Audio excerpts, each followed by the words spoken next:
ছোট্ট গ্রামে বুড়ি থাকতো। বুড়ির কেউ ছিল না, তার একটা নাতনি ছিল। তো নাতনির বাড়ি যাব বলেছিল, তো তার বরের গাছ ছিল। তার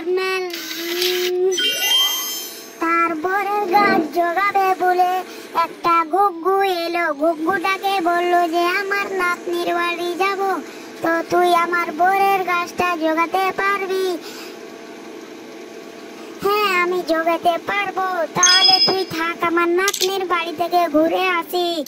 নাতনির বাড়ি যেতে যেতে তার আগা দিয়ে শিয়াল পড়লো। শিয়ালে বললো যে তোকে খাবো। শিয়ালকে বললো যে আমি নাতনির বাড়ি যাব, 1 মাস থেকে মোটা সোটা হয়ে এসে তারপরে আমাকে কাজ। এখন খাবি, এখন হাড্ডি পাবি, হাড্ডি চুস চুস চুস। তার আগা দিকে সাপ, ভাল্লুক, বাঘ পড়লো।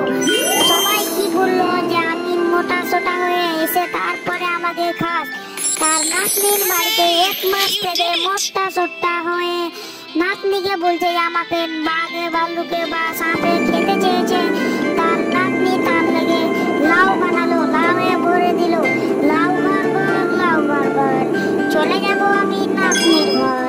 লাউ ঘর ঘর, লাউ ঘর ঘর। একটা ছোট্ট গ্রামে বুড়ি থাকতো।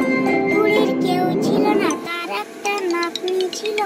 তো নাতনির বাড়ি যাব বলেছিল, তো তার বরের গাছ ছিল।